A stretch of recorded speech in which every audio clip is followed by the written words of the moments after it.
اعوذ باللہ من الشیطان الرجیم بسم اللہ الرحمن الرحیم۔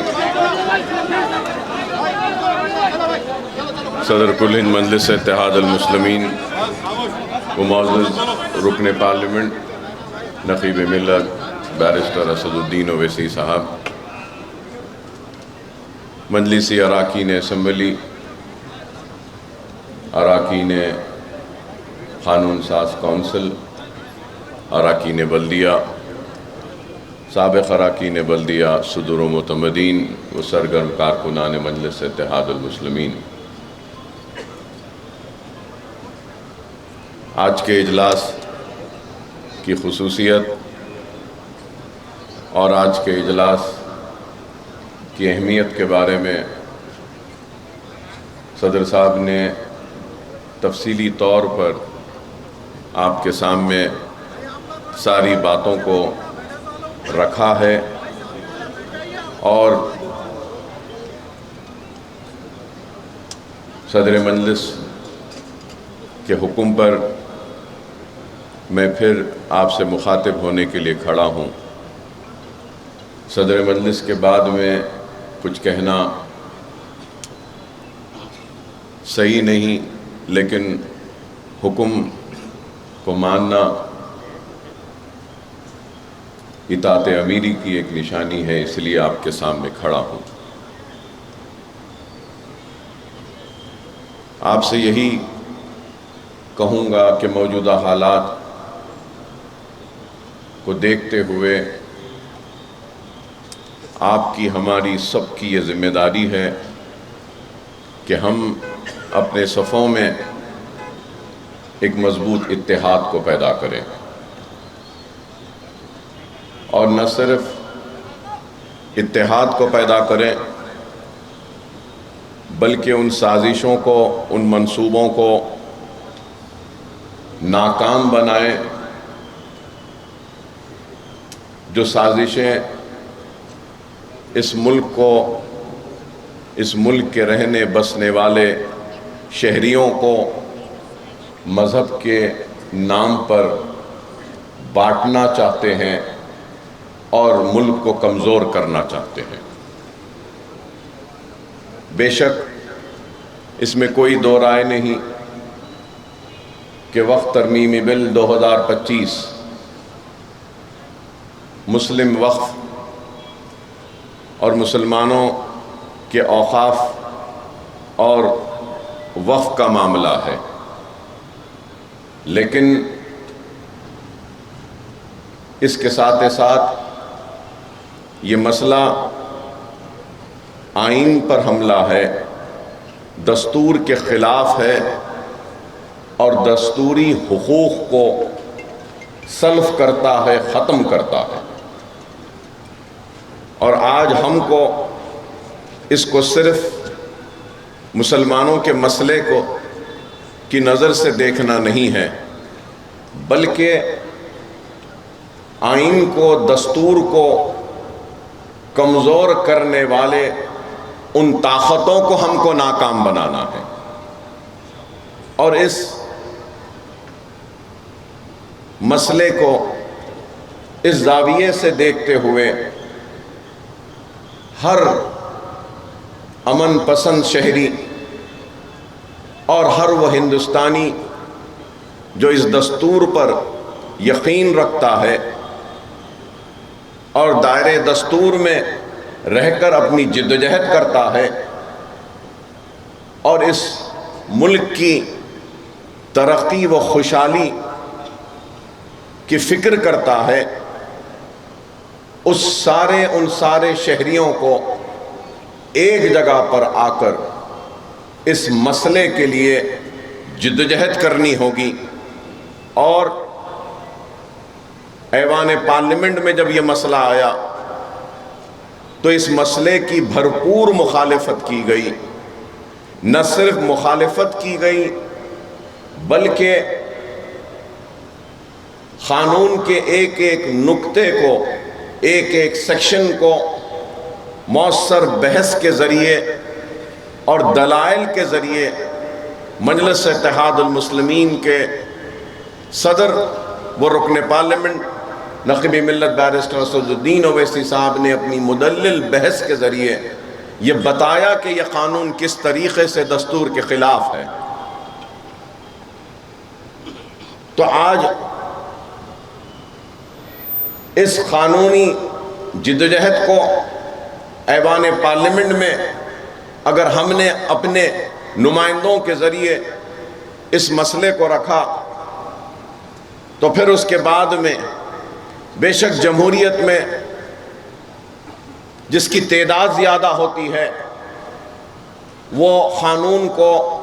پاس کر لیتا ہے، اور اپنی تعداد کی طاقت کے ذریعے نریندر مودی کی حکومت نے اس قانون کو، اس بل کو بنانے کے لیے اپنی تعداد کا استعمال کیا، اور اس امینڈمنٹ بل کو، ساری ترمیمات کو کامیابی کے ساتھ پاس کر لیا۔ اس کے بعد میں پھر صدر مجلس نے سپریم کورٹ میں بھی ایک قانونی جدوجہد کے لیے اپنی پٹیشن ڈالی۔ انشاءاللہ وہ بھی آئے گا، سپریم کورٹ میں ہیئرنگ کے لیے بحث ہوگی، وکلا اپنی بات کو رکھیں گے، اور انشاءاللہ تعالی سپریم کورٹ ضرور، ہمیں یقین ہے کہ دستور کے خلاف یہ جو ترمیمات آئی ہیں اس کو نہ صرف سنے گی بلکہ ہم کو یقین ہے کہ ضرور ہمارے حق میں سپریم کورٹ اس کا فیصلہ دے گی۔ اس کے ساتھ ساتھ ہم کو اور آپ کو مل کر اپنے پرامن احتجاج کو بھی بلند کرنا ہوگا، چاہے وہ دھرنے کی شکل میں ہو یا وہ جلسوں کی شکل میں ہو، ہم کو احتجاج کرنا ہوگا، اور احتجاج کے ذریعے ہم کو یہ بتانا ہوگا کہ ہم اس قانون کے خلاف ہیں، اور قائدین اپنے خطبات کے ذریعے، اپنے بیانوں کے ذریعے ساری تفصیلات آپ کے سامنے رکھیں گے، اور یہ چیز کو ہم کو بڑے ہی سنجیدگی کے ساتھ لینا ہوگا، سمجھداری کے ساتھ لینا ہوگا،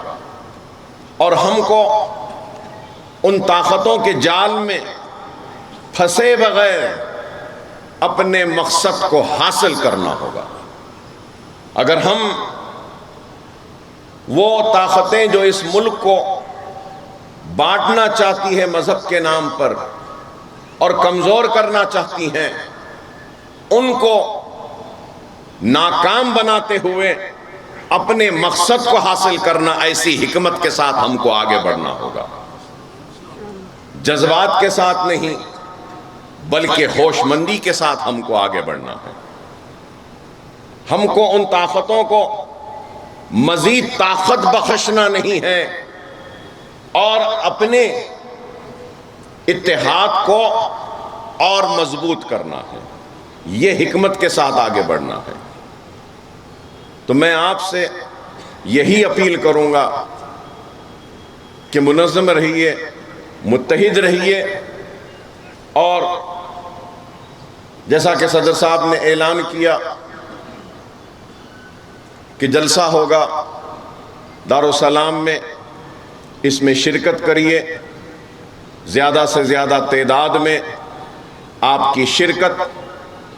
اس بات کی علامت ہوگی کہ ہم آئین و دستور میں جو اس قانون کے ذریعے خلاف ورزی و مداخلت ہو رہی ہے اس کے احتجاج کا حصہ ہیں، اور ہم یہ مطالبہ کرتے ہیں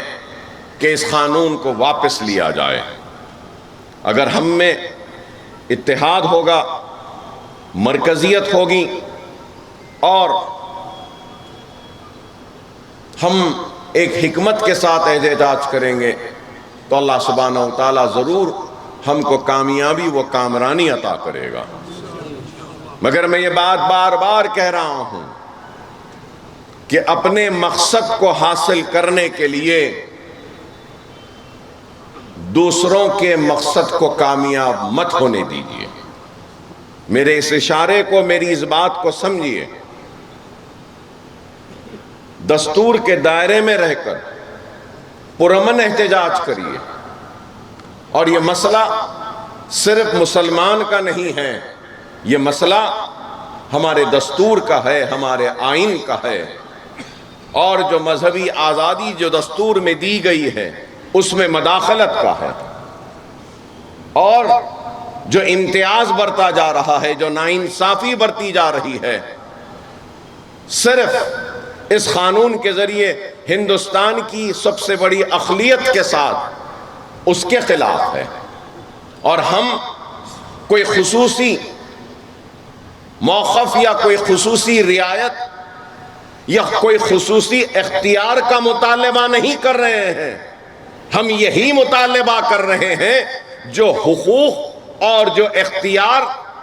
دوسروں کو دیا گیا ہے، ہم کو بھی وہی حق وہی اختیار دیا جائے۔ ہم کو ذرہ برابر نہ کم کیجئے، نہ ہم کو ذرہ برابر کچھ بڑھا کر دیجئے، ہمارا یہی مطالبہ ہے۔ اگر ہندو اینڈومنٹ میں اگر کوئی چیزیں ہیں تو وہ چیزیں آپ وقف میں رکھیے۔ اگر بدھسٹ کو، جین کو، سکھ کو جو اختیار دیا گیا ہے، جو مذہبی آزادی دی گئی ہے، جو دان دینے کے لیے ان کو جو دستور نے اور مذہب نے اختیار دیا ہے، تو ہم کو بھی ان کے برابر ہی خیر خیرات اور وقف کرنے کا اختیار دیا جائے۔ یہی ہمارا مطالبہ، اور کچھ نہیں ہے، کوئی ناجائز مطالبہ نہیں ہے، ہم برابری کا مطالبہ کر رہے ہیں، ہم کچھ زائد یا کچھ کمی کا مطالبہ نہیں کر رہے ہیں۔ قانون کے کئی نکتے ہیں،